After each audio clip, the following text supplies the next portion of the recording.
Hello, ladies and gents. Okay, so this is part 4 of our poetry comparison help videos for comparing in Cardigan Market and A Peasant. Okay, and just pick up from where we left off in A Peasant, which was about halfway through the middle of the poem. We were sort of down by of the gaunt sky, perhaps once in a week. Okay, so just from sort of there, notice what I do sometimes. I analyze it in units of sense. So I try to read it from where I think if it was written as a full paragraph, where the sentence would begin and where it would end. And sometimes I even take little chunks of it. So I even decide and change my little units of sense. So I focus on a phrase in particular or a word in particular. I might go backwards, check it, and look, the way I'm going through it now, I'm sort of analysing it with you, and this is the amount of deep thought I give to it, and I take my time to sort of think, well, what do I mean? I'm for the record, I'm not exactly just reading off my notes here. I've got little notes here and there, but I'm actually trying to work it out as I go along and trying to put it into my own words so it can make sense, really. And if I was you, I would be adding my notes, obviously, to A Peasant in one colour, but I would add similarities and differences in another colour to make those links with In Cardigan Market, even putting next to them mood, message, just about, so you know it's going to fit your structure for AMP. Yeah? Okay, so going back to the poem. Going to go from, and then at night, see him fixed in his chair, motionless. Okay, let's go from there. Okay, so the word I sort of zoom in on is fixed. The idea that he's fixed in his chair, so he doesn't move. And what does that represent? Go a bit deeper, another layer. He doesn't really change as a person. That he is who he is. Iago, he's a peasant. He's not going to become more than that, okay? And then how you respond to that, you could think, well, do you respond? Do you think, actually, I really think I appreciate and actually admire his choice in life, that this is the life he wants to lead? Or you might go with the idea that, and maybe this is what you think the poet is sort of thinking, is quite critical, that he's quite limiting in the way he doesn't want to be more than he is, which is just a peasant. Does he not want to aspire to be more? Okay, fixing his chair, motionless. There's something quite eerie about that, I think, as well, that there's not really a lot of animation to him. There's not almost a lot of thought or deeper thought about life. He's just quite happy almost to sit blankly in his chair at the end of a day after he's done his work and just wait to sleep after he's eaten, to sleep, and then start the whole process again. And it seems like quite a bleak life if that's all you do is sit motionless at the end of the day. Notice what I'm doing there is giving my personal response as well as we go through. But then we've got it broken up with this little bit of movement where he says, well, where the poet tells us that he's motionless except when he leans to gob in the fire. Well, gob, if someone gobbed at me when I was a kid, I say, oh, well, they did it. They sort of spat at me, a big ball of spit, like, you know, which is quite crude, isn't it? So it comes down as quite rough. And this sort of crude sort of behavior sort of mirrors, I would say, the harsh sort of environment he inhabits, that he lives in. He just responds to the way of life. He doesn't have to really be civilized and show good manners, because there's no one around to really care about putting on appearances for. On to the next line. There's something frightening in the vacancy of his mind. So it's almost like R.S. Thomas. He can't understand this man. Whereas this R.S. Thomas, he was a priest, okay? He was a poet and also a priest. And the fact is there, you know, there's two professions just alone, when we separate the two, that require deep thought, don't they? Thinking about the nature of society, the nature of why people live the way they do, the nature of the universe. They ask big questions, poets and priests alike. And then you've got the poet is looking at this man, Iago, and just can't understand this person and the way he thinks, because it's nothing like the way R.S. Thomas thinks. He can't imagine not thinking of things in depth. You could also say as well that he would have had a relationship with the farmer, the poet, in his role as a priest. He would have come across people like this farmer, and that's where, on the one hand, he would have known of these sort of people, and you could say this is his struggle to understand his parishioners, the people that might have come to church. Maybe Iago would have come to church, and he's trying to understand the different sort of people that would come and worship in his church as much as he can. So yeah, there's something frightening in the vacancy of his mind. Vacancy is like this an emptiness there, and it worries him, doesn't it? And you could say his clothes. Then next part, his clothes sour with years of sweat and animal contact, shock the refined. Now this idea as well, then that this is someone so completely alien and different to R.S. Thomas, the poet.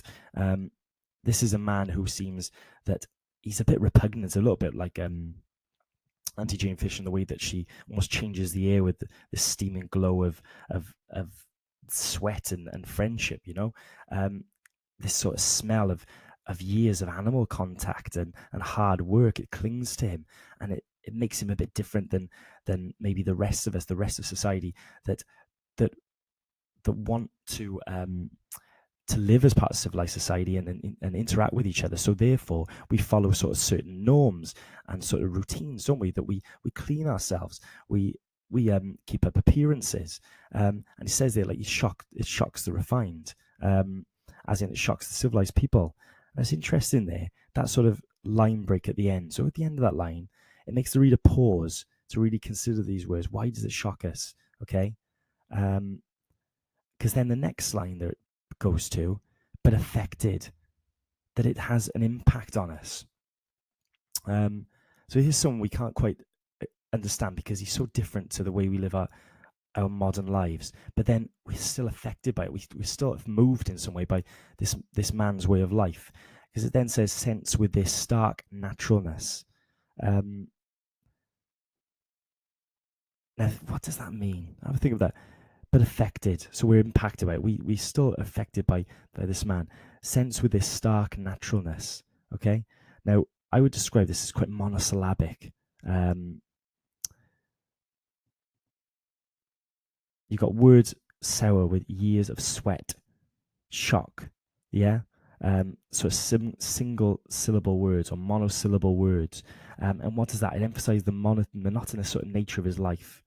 And it's very bare to the sort of polysyllabic change to more, what we'd say, Latinate vocabulary, so like vocabulary, like Latin vocabulary, which actually starts to celebrate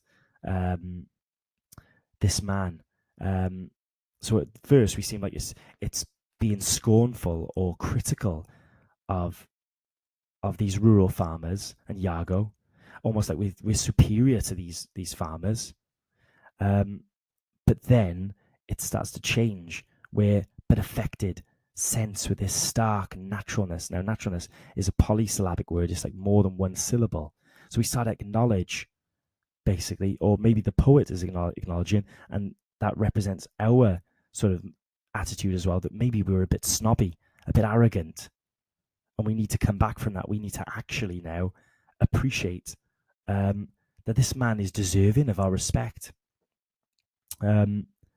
So we're emotionally stirred and moved to sort of admiration because of that idea of stark naturalness, like his sort of like, he's just naturally part of this environment and lives there, that it's so almost shocking and stands out for us. We can't help but be moved by how different he is. Like, I really push that, like, to really break down. And I've struggled, to be honest, haven't I, to try and articulate it. And that's what you've got to do. You've got to struggle to find the words so that when you come to write it down on paper, you can get your thoughts clear. That's absolutely fine.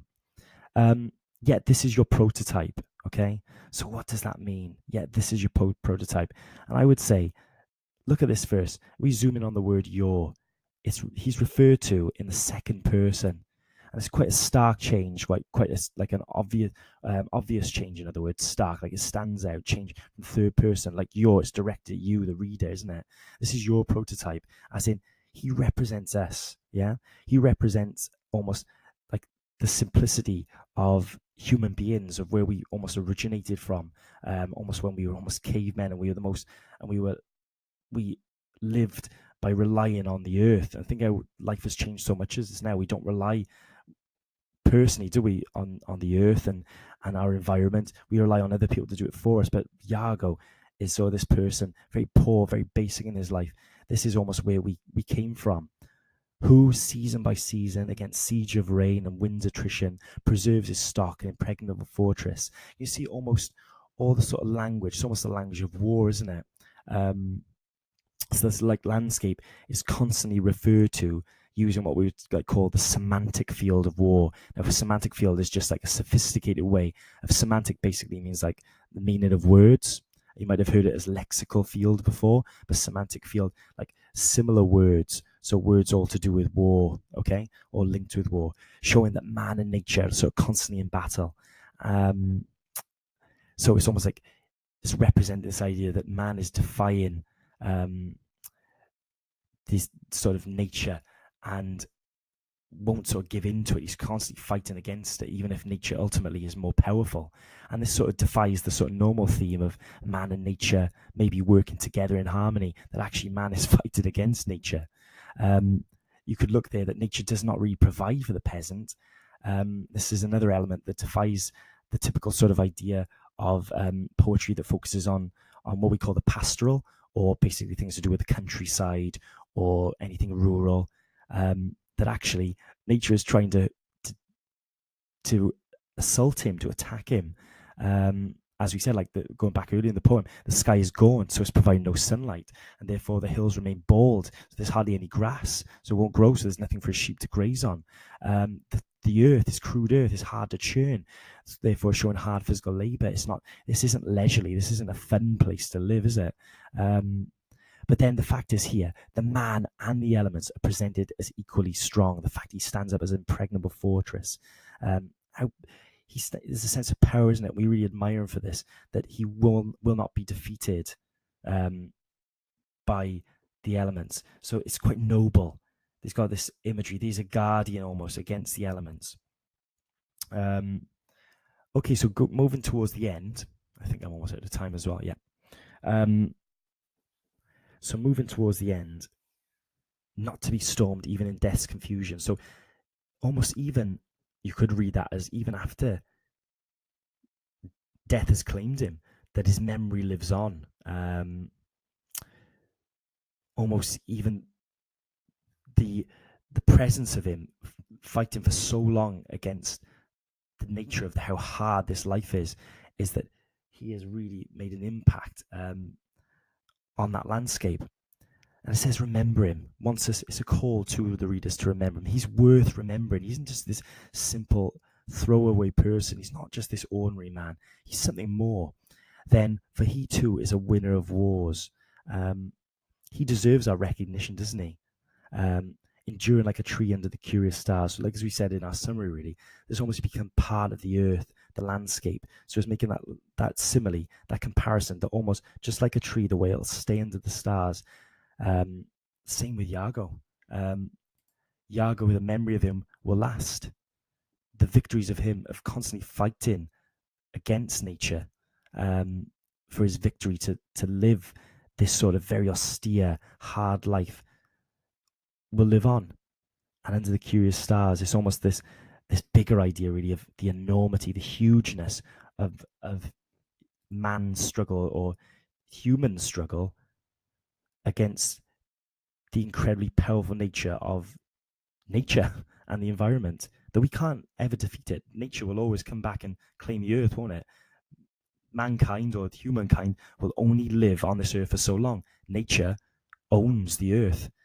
So it's almost foolish to battle these elements, because they'll ultimately will win. But there's something quite noble and quite impressive about trying to defy the elements. Nonetheless, it's this will to survive, despite the hardships, and enduring, and a sense of endurance, and particularly of like early man, particularly when you have nothing and you fight hard for what you've got. Okay, I'll pause there. What I might do is a little bit of a summary of the comparisons between the two poems, but otherwise I've put deep analysis of both poems just to jog your memories of of what we discussed in class. Okay, thanks all.